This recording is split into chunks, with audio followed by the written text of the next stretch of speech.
Hello, Manchester. Jesus, we're having quite a day today. John, I look like kind of half-cocked on this. What do we got here? Hold on. It is one of those days we've been having technical problems. My guest today begged off. I'm sure that people that regularly tune in for Ward 13, when after I say so-and-so is going to be on, well, we tape at Thursdays at noon, and once a week we do Thursdays at 11. Not always easy to get guests at this time, and but you know what the hey. So I went with I'm developing that new intro. It's my Alfred Hitchcock intro. It hasn't been fine-tuned yet, but I think those faces, which I was going to eliminate, fit us very well today. And what did we say we were going to lead off with today, John? 1973. 1973? Oh, yes. I was going through. This is the yearbook, page 12 from 1973, the Lance. It is the yearbook of the Parkside School. Look who we have here. We were all in the same homeroom.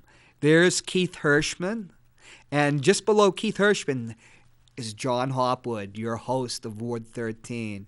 And hopefully someday we'll have Keith on the show, and I'm sure that Keith will show up.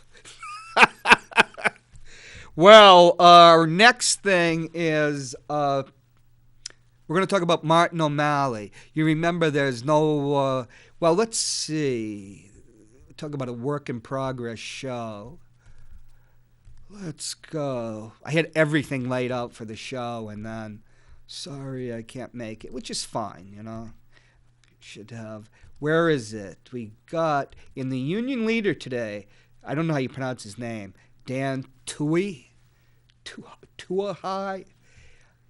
Hillary's got mail, but will she have a primary? About Emailgate. They just talk about Elizabeth Warren.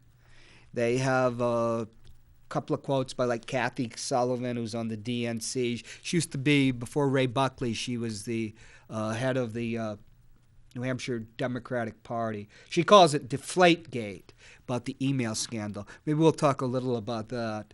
And we're also going to talk about Kathy Sullivan had an excellent opinion piece in the Union Leader on the 9th. Ted Gatsas is unlikely to be Manchester's mayor next year.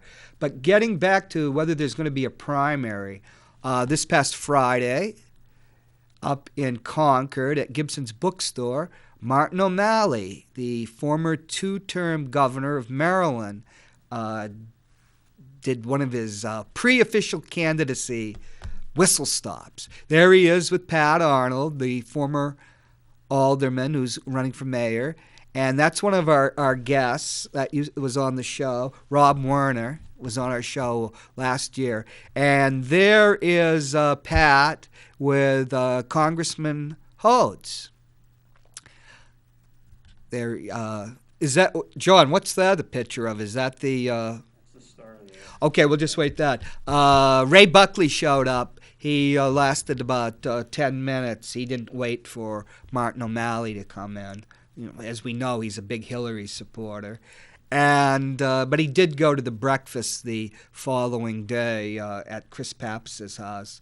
When we were there, one thing, there is going to be a primary. There's got to be. And there were about one wag said, there's more people here than press, which I wrote about that. The idea that people in press and the press are two distinct groups. Perhaps it's true, but actually he was wrong. There were about 40 people, but there was almost 24 press. It was about at least 20, and I covered Rick Santorum, his opening of his New Hampshire headquarters, which was very late in the primary season. I think it was in early December of 2011, and I was the only journalist there. And there was a stringer, a photographer for the New York Times. And if you remember, Santorum, who was a darling of the hard right, conservative, anti-abortion crowd, was the only person. He lasted the longest against Mitt Romney, and he had been completely written off. That Martin O'Malley's up here, and there's already 20 journalists up in Concord. He is a contender. He's getting the contender treatment, and we will talk about the debates. And hopefully this will be the last time we talk about the debates, which I've been talking about. Debates with Democratic candidates for the past couple of shows. When we were up there, there was a good crowd of people. They're very interested. This is New Hampshire, after all. One of the people asked Governor O'Malley about immigration. Can you roll that, John? Hello, Governor O'Malley. I'm Charles Pewitt, and I guess your event guiders say the questions come afterwards. Well, I don't know. I mean, that's just for press. Are you press? No, I'm not press. Certainly, I'm not press. Immigration. Immigration. I'm in favor of immigration reform. But let me hear your question. Okay, well, I guess the bill in the Senate, which passed in June of 2013, S-744, some people call it the Illegal Alien Amnesty Mass Immigration Surge Bill. This bill would give legal status to approximately 12 to 20 million illegal aliens, and also it would create a massive surge in legal immigration. Don't you think, as a Democrat, that would reduce wages for workers in the United States? George Borjas of Harvard claims quite strongly that mass immigration lowers wages. And Hal Saltzman of Rutgers says that the H-1B visas, which were going to be piled into that S-744 bill, would lower wages for STEM workers in the United States. So how can the Democratic Party, which is supposed to speak up for workers, be for mass immigration when it lowers wages and displaces U.S. workers? Well, look, this is my opinion on this. I actually think that when you have people living in the shadows of our society and having to earn a living off the books and not being fully recognized citizens, that you create a couple of things that are bad for wages. You create an underground economy, and then the second thing that's bad for our country is that it's bad for our security. You create an underground society, and that's not good for the United States. One cannot point to a time in an extended period of time in American history where newly arriving groups of immigrants did anything but make our country stronger. When my people came here, there were shops and signs and windows that read, "No Irish need apply," and also signs that said, "No Irish or dogs." But fortunately, the longer arc of our generous and compassionate country realized that when people play by the rules, when they pay their taxes, and when they work hard and live in the open light of society, that's better for our economy. And there's actually a lot of pretty good numbers out of the Congressional Budget Office that shows when people actually do obtain citizenship, that actually they're paying into Social Security and their paying of taxes actually helps our deficit situation and the sustainability of Social Security as well. So I'm very much in favor of immigration reform and a path to citizenship. And so that's where I come down on it. And I think it would be great. I think it would be much better for our economy than what we have now. Okay, thank you. Well, that was an interesting question because the Democrats definitely have a conundrum, in my opinion. I lived in California from I was there 85 when I was in the military, then from 89 to 2003 or 4.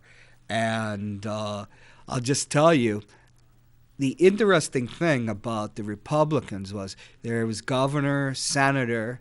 He was a U.S. senator when he ran here in 1996 for the Republican nomination, and he failed. His name's Pete Wilson. He started out as the mayor of San Diego, and then he became a U.S. senator. This is when the Republican Party was still a powerhouse in California. Hey, it gave us two of our most notorious presidents, Richard Nixon and Ronald Reagan. It also gave us one of the great Supreme Court justices, Earl Warren, who was a Republican, a liberal Republican.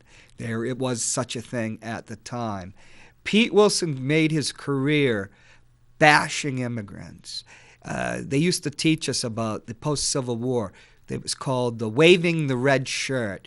It's when northern Republicans, when the Republican Party was the party of Lincoln, and this is in the immediate period after Lincoln's presidency, they would take a shirt of a whipped freedman, a black person that had been freed by the anti-slavery amendments. And I recommend the movie Lincoln if you haven't seen it. It's excellent. And they would wave, the bloody shirt would be a shirt taken off the back of a freedman, a black person called a Negro then, and that had been whipped by who were almost inevitably Democrats who were enforcing the segregation and the Jim Crow laws that came after the slaves were freed. And that was a famous thing, waving the red shirt. And, Pete Wilson and the new Republican Party, with Ronald Reagan, what the Republican Party essentially did was exorcise the ghost of Abraham Lincoln, the great emancipator. Nelson Rockefeller, who was the last great liberal Republican, Nelson Rockefeller ran for president in 1964. He lost the nomination, very close battle to Barry Goldwater, the father of the modern conservative Republican Party. And it was a divorce that did him in, Rocky. But Rocky was famous. The Rockefeller family was a bastion of the Republican Party. They financed a great deal of the Republican Party because these people were richer than God. When Nelson Rockefeller would be the hearings for vice president in 1974, when they were doing his finances, they were vetting him as vice president. He was the first person ever appointed vice president after, that was Gerald Ford. Then after Nixon's resignation, Ford became president. So he was the second person to ever be elevated that way, and he was vetted. And I think he was like at the time in 1974, you could count the billionaires of the world on two hands, and Rocky himself was one of them. And interestingly, he didn't pay any taxes that year. When people are these internet memes about, we got to bring back the 70% income tax bracket, let me tell you, they knew how to get around taxes back then, too. But the Rockefeller family were committed to civil rights. They financed many of the African-American colleges throughout the South and in the United States. Well, they're primarily in the South. They also gave a good deal to the budget. Rocky was repudiated, and the Rockefeller wing of the party. Ronald Reagan came to power, a former liberal Democrat, a lover, of FDR and the New Deal. And he changed. And he came to power in California on a backlash against civil rights, specifically on a bill, a fair housing bill that had been passed by the California legislature. And there was a huge reaction against it. He was elected over Pat Brown, Jerry Brown's father, who had beaten Nixon in 1962 very handily. And it was thought that he had put an end to Nixon's career. Little did we know Nixon's had more lives than Godzilla in the in the movies. But they've exorcised the ghost, Ronald Reagan, of Abraham Lincoln. As you know, the Solid South used to be solidly Democratic, and we're having the 50th anniversary of Selma. And back then, the Democratic Solid South, who were racist and just addicted to segregation, what other word? But what happened under Reagan? The South flipped. When I was a young man, my father lived in Atlanta. You'd go down south, and people still hated the Republicans. It was surprising. We're talking about the 70s and early 80s, because that was the party of Lincoln. Well, it's different now, isn't it? But getting back to Pete Wilson in San Diego, border town, waved the red shirt about illegal immigration. He did it as a U.S. senator. He did it as governor. And frankly, he did everything in his power to ensure that there was a supply of illegal labor. When I was in California, illegal labor was used to bust the building trade unions down in Southern California. They busted the janitorial unions that were dominated by African Americans. So you have a conundrum there. In a way, the person that was talking to Governor O'Malley was right. There's a pressure on organized labor, which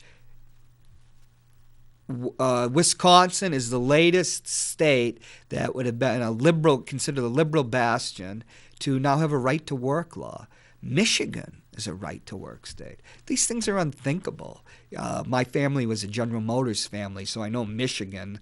Wow, the idea that state could be a right-to-work state. There was a thing on PolitiFact rebutting a Republican who said that 100% of the jobs created since the 2008 recovery went to immigrants. PolitiFact did a thing.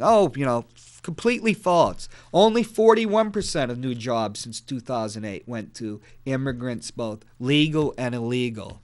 So there's really, this is an issue, but how do the Democrats,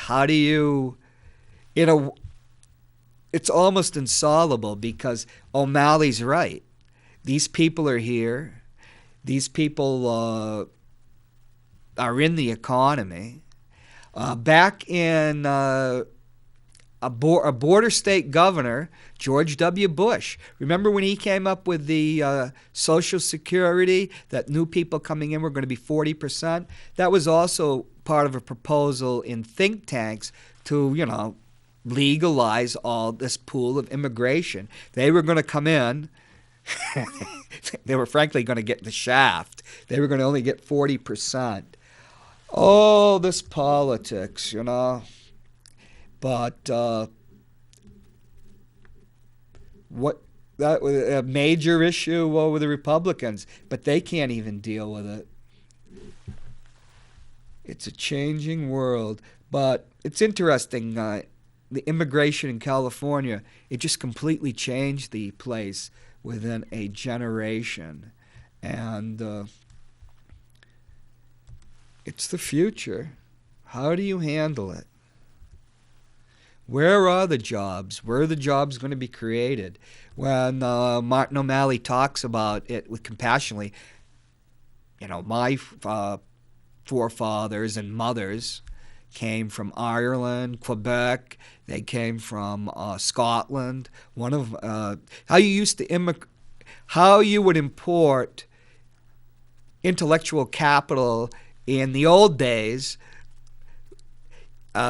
You would get a skilled immigrant laborer. Now, I had an aunt from Scotland and her brother, who was my great-grandfather, or it might have been his father that came over. But I need my sister here for the genealogy lesson. They were skilled workers. And Britain in the 19th century would not allow skilled textile workers to emigrate. But they could go to Canada, which, So they'd go to Canada, come over the border. But, there were jobs here. There were mills here. And I'll never forget, in 71, driving down 95, we were going to Florida, my family, for the first time. And my father says, look, it was the Wambeck Mill. Remember the Wambeck Mill used to be here. The Wambeck Mill used to be here. And now it was down in North Carolina in this big tin building, because those were anti-union states, and they started sucking the jobs out of the textile industry here in New England. Later, they were done in by free trade. These aren't easy issues, as we know. Martin O'Malley, he's an impressive person. He kind of reminds me of John Huntsman. And, a super competent person, intelligent person, person that knows the issues, very bright. And we have to remember Martin O'Malley, what he did with Baltimore and the state of Maryland. We're going to have a clip in a bit about, I asked him about Ray Buckley and the debates. He did a remarkable job. And unlike John Huntsman, who destroyed his candidacy when he said to the Republicans can't deny science. Well, I think not Huntsman. I think that Martin O'Malley is going to be a factor in this race. I'm not sure how much. It depends on how things are going to play out with Hillary Clinton. But he might be the next vice president of the United States, because he certainly would be a good one. He'd probably make a very good president. Talking about the debates, John, you still there? I hear you out there. Let's run the debate clip. Hello, Governor. Hi. My name's Jon Hopwood. I'm a Democrat. I have a public access show in Manchester. How'd I guess? I've covered you before when you were with the class. I'm a veteran. Thank you for your service. Were you really? The fort. The idea that 25 years later, Baltimore will be called Charm City, I have to say, it's a remarkable testament to you as both mayor of Baltimore and governor. Now, one of the things on my show, to the people I served. 2 of the last weeks that I've been talking about is what Ray Buckley on Article, his refusal to commit to scheduling debates. For people like myself that would consider supporting you if you decided to run for president. So we'll do questions after this. Do you have anything to say? Do you think you're going to get a fair, you and other candidates will get a fair? I'm good. I'm good. Yeah. Look, we're going to do questions after this, but to your question, look, New Hampshire has a long tradition of taking their first in the nation primary very responsibly and very seriously. And so I'm sure there will be debates, both in the Republican Party and the Democratic field. And that's what New Hampshire is all about. This is a state where everybody wants to meet the candidates at least twice before they make a decision. And so I'm sure that as there will be debates in the Republican field, there'll be debates in the Democratic field. And I'm glad to answer more questions when we do the gaggle. Well, there'll be debates. I'm sure Martin O'Malley's right that we, the New Hampshire voters, will demand debates. And there just seems to, it just makes me very uncomfortable, this move to, treat Hillary as a sitting president and grease the skids for her. I was at I went up to St. A's on Saturday. There was supposed to be a conference for former candidates for the House, talk about 2016. I doubt if I'll be running again, but what did Sean Connery say about playing James Bond? Never say never. And what was going on was, they were having the Democratic committee meeting up there. And I was taking notes when I was up there. I don't know if I should share them with you. One of the things that kind of upsets me, and I've been talking about it in the past couple of, at least 2 out of the last 3 shows, not the baseball show. I have a funny story about Joel Elber and the baseball. He was supposed to be my co-host. Kind of funny, but we don't have time. We only got 10 minutes. And, it was interesting. I was telling, we were up there with Martin O'Malley in Concord, and Steve Sherteff, who's the minority leader in the House. I was saying, I'd like to ask Martin O'Malley about the debate question, but I really don't like to ask, discomforting questions. And Steve says, oh, go ahead. They like it. Well, when I asked the question, you should have seen his press handler. She was a young woman, and she was freaking out. But he handled it very well, and he taught me something. There will be debates. What upsets me so about Ray Buckley? What upsets me so about the New Hampshire Democratic Party? It's just that it's different. I left here when I was 18 years old, came back when I was almost 50. People that are usually ahead of the parties are a different type of people. And I'll